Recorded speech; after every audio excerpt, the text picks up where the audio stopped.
అదేవిధంగా political analyst Papireddy గారు కూడా ఉన్నారు. పాపిరెడ్డి గారు, హలో.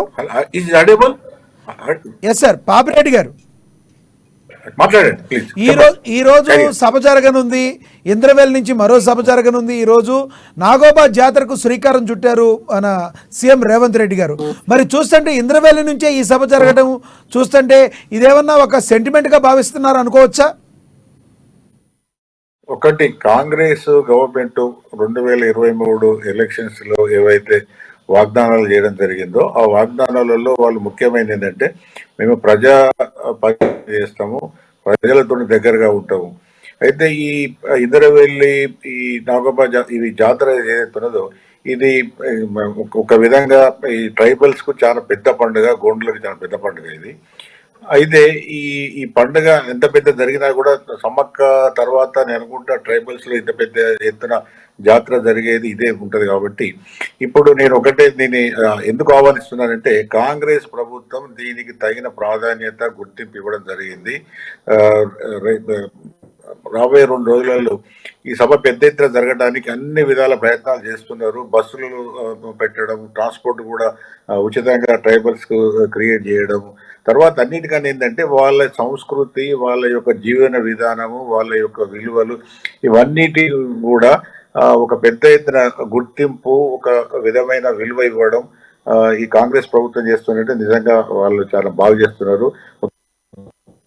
ఎందుకంటే ఇటువంటి చర్యల వల్ల జరిగే ఒక ముఖ్యమైన మార్పు ఏంటంటే గిరిజనులు కూడా మరీ ఎక్కడో ఉన్న మూల ప్రాంతాలలో ఉన్న ప్రజలకు కూడా మేము కూడా ఒక మెయిన్ స్ట్రీమ్ అంటే ఈ ప్రజలలో మేము కూడా ముఖ్యమైన భాగస్వామిగా ఉంటాము, మాకు కూడా ఒక విలువ ఉన్నది, మేము కూడా ఒక గుర్తింపు పొందినామని ఒక విధమైన అది వస్తుంది. కాబట్టి దాంతో పాటుగా ఏంటంటే ఈ ట్రైబల్స్ ఎదుర్కొంటున్న అనేక సమస్యలను కూడా ఈ సభ ఇక్కడ అడ్రస్ చేయాలి. వాళ్ళ సంపూర్ణ వాళ్ళ యొక్క జీవిత విధానాన్ని కానీ, వాళ్ళ ఏ రంగాలలో అయితే విద్య కానీ, వైద్యం కానీ, లేకపోతే రవాణా సౌకర్యాలు కానీ, మిగతా ఆర్థిక అభివృద్ధి సమస్యలు కానీ, లేకపోతే పోర్టు భూములు కానీ, ఇవన్నీ కూడా వాళ్ళకు పెద్ద సమస్యలు ఉన్నాయి. కాబట్టి ఈ సమస్యలను జాతర సందర్భంగా వాళ్ళ సంస్కృతిని రక్షిస్తూనే వాళ్ళు రోజువారీగా ఎదుర్కొంటున్న వాళ్ళ యొక్క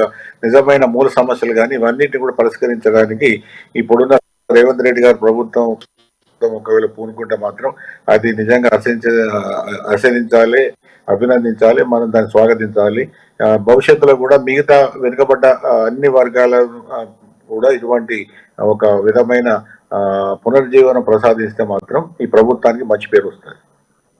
అలాగే చెప్పండి, ముఖ్యంగా చెప్పండి, ఎందుకంటే అంతకుముందు ఎన్టీఆర్ గారు ఎవరైతే ఉన్నారో ఉమ్మడి ఆంధ్రప్రదేశ్ సీఎం హోదాలో ఆయన నాగోబా జాతరకు హాజరు కావడం జరిగింది.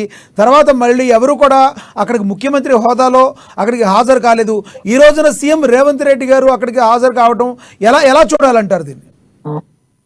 అదే చెప్తున్నానండి మీకు, అది ఒక ఆదిలాబాద్ మొత్తం ఉమ్మడి ఆంధ్రప్రదేశ్ జిల్లా రాష్ట్రంలో కానీ, లేకపోతే ప్రత్యేక తెలంగాణ రాష్ట్రంలో కానీ ఆదిలాబాద్ ఒక వెనుకబడ్డ ఎక్కువగా ఫారెస్ట్, తర్వాత ఎక్కువగా ఆదివాసీలు ఉన్న ప్రాంతం. కాబట్టి అటువంటి దానికి ఆయన గుర్తింపించి ఒక ముఖ్యమంత్రి హోదాలో ఆ జాతరకు అటెండ్ అయ్యి ఆ జాతర యొక్క ప్రాముఖ్యతను, గోండుల జీవితం కానీ, మిగతా ట్రైబల్స్ జీవితం కానీ వాళ్ళు పెద్ద ఎత్తున దాన్ని వెలుగు తీసుకొచ్చే ప్రయత్నం చేయడం అంటే అది చాలా మనం ఆహ్వానించదగ్గ విషయం, హర్షించాలి. ఎందుకంటే ఒక ముఖ్యమంత్రిగా ఆ విధంగా ఆయన పూనుకోవడం అనేది గొప్ప. ఎందుకంటే మనం ఇవాళ ఈ టీవీ డిబేట్ కానీ ఇవన్నీ ఎందుకు ఇస్తున్నాం అంటే ముఖ్యమంత్రి గారు ఇంకో 2 రోజులలో అక్కడ పోబోతున్నాడు కాబట్టి పెద్ద ఎత్తున అక్కడ జాతర జరుగుతున్నది. అది ఒక విధంగా ప్రభుత్వం దానికి తగిన ప్రాధాన్యత, ఒక గుర్తింపు ఇచ్చింది కాబట్టి మనం అందరం కూడా చర్చిస్తున్నాం. కాబట్టి అటువంటి గుర్తింపు, అటువంటి ప్రాముఖ్యత అనేది ఈ ముఖ్యమంత్రి గారు ఇవ్వడం అనేది చాలా మంచి పరిణామం. భవిష్యత్తులో కూడా మిగతా ఇటువంటి కమ్యూనిటీస్ కూడా ఎక్కడెక్కడైతే రాష్ట్రంలో వెనుకబడున్నాయో వాటిని కూడా గుర్తించి ఇటువంటి ప్రయత్నం చేస్తే ప్రభుత్వానికి మంచి పేరు వస్తుంది. తర్వాత వాళ్ళ యొక్క ఎవరైతే మరీ వెనుకబడ్డ వర్గాలు ఉన్నారో, లేకపోతే ఇది ఆదివాసీలు కావచ్చు, లేకపోతే ఎస్సీ ఎస్టీలలో మిగతా వర్గాలు కావచ్చు, లేకపోతే బీసీలలో మిగతా వర్గాలు, కాబట్టి వెనుకబడ్డ వర్గాలు వాళ్ళను కూడా గుర్తించే విధంగా చేస్తే మాత్రం మనం ఒక మంచి ఆహ్వానించ పరిణామంగా ఒక ఓకే సార్. మంచి ఒక